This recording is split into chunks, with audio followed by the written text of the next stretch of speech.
حضور نبی رحمت صلی اللہ علیہ وسلم ایمان سے پیار کرتے تھے، اور ایمان کی محبت یہ مومن کا ترا ہے۔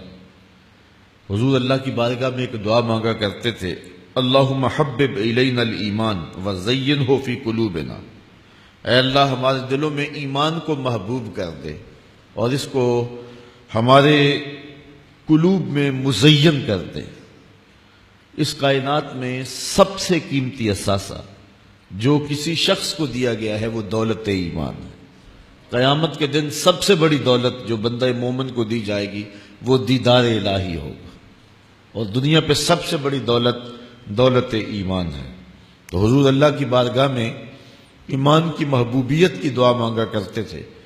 اللہ کی رضا کے لیے ہر وہ عبادت جو قربت الہی بخشتی ہو وہ مومن کو محبوب بھی ہے، مرغوب بھی ہے، اور حضور کی زندگی کا بھی وہ حسن اور جمال رہا ہے۔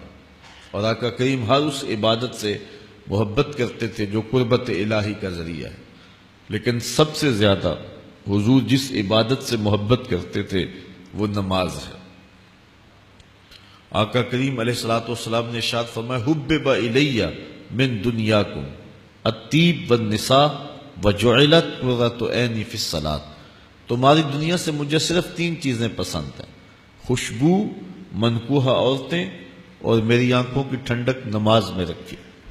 حضور نماز سے اتنا پیار کرتے تھے کہ نماز کو آنکھوں کی ٹھنڈک قرار دیتے تھے۔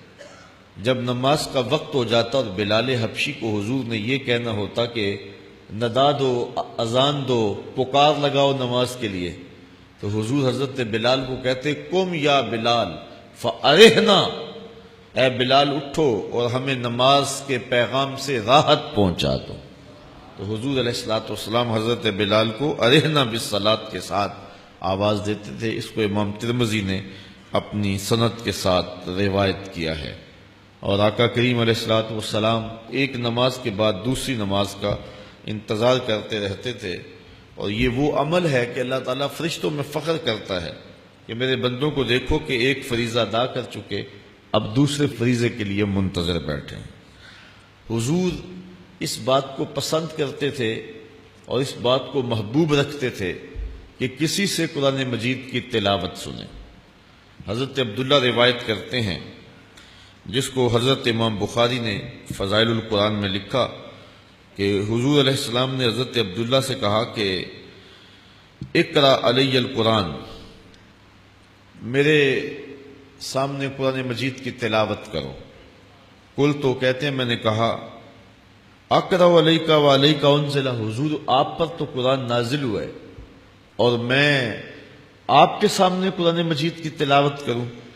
تو حضور نے ارشاد فرمایا، انی احب ان اسمعہ من غیری، میری آرزو یہ ہے کہ اپنے علاوہ کسی اور کی زبان سے بھی سنوں۔ تو کہتے میں نے سورہ نساء کی تلاوت شروع کر دی، اور جب میں اس آیت پہ پہنچا، فکیف اذا جئنا من کل امۃ بشہید وجئنا بک علی ہؤلاء شہیدا، تو حضور نے فرمایا حسبک الآن، اے عبداللہ بس کرو۔ تو کہتے میں نے تلاوت روک دی، اور جب میں نے حضور کو دیکھا تو حضور کی آنکھوں سے چھم چھم آنسو برس رہے تھے۔ اور قرآن مجید کے آداب میں سے ہے کہ اس کو جب پڑھا جائے تو اس کو اس لذت کے ساتھ پڑھا جائے کہ آنکھیں آنسوؤں کا خراج دیں۔ بلکہ ایک روایت میں آتا ہے حضور نے فرمایا راتوں کی تنہائیوں میں اٹھ اٹھ کے قرآن پڑھا کرو اور قرآن پڑھتے ہوئے رویا کرو۔ فَإِن لَّمْ تَبْكُوا فَتَبَاكُوا، اگر رونا نہ آئے تو تکلف کے ساتھ رونے کی کوشش کیا کرو۔ حضرت داتا گنج بخش علی حجویری سے کسی مرید نے پوچھا، حضرت اگر رونے کی کوشش کریں پھر بھی رونا نہ آئے، تو فرمانے لگے پھر مقدر پہ رویا کرو، کہ دل اتنا بنجر ہو گیا ہے اور اتنا سخت ہو گیا ہے کہ تم رونا چاہتے بھی ہو، تمہاری آنکھیں آنسوؤں کا خراج نہیں دیتی ہیں، تو قرآن مجید پڑھا کرو اور قرآن مجید پڑھ پڑھ کے رویا کرو، اس لیے کہ قرآن مجید اللہ تعالیٰ سے ہم کلام ہونا ہے۔ حضور کا ایک فرمان سن لیجئے، اس کا ایک چھوٹا سا حصہ کتاب رحمت کے بارے میں طبیعت کے اوپر ایک نشہ سا طاری ہو جاتا ہے۔ فرمایا یہ اللہ کی وہ لٹکتی ہوئی رسی ہے جس کا ایک سرا تمہارے ہاتھ میں ہے، دوسرا سرا تمہارے رب کے ہاتھ میں۔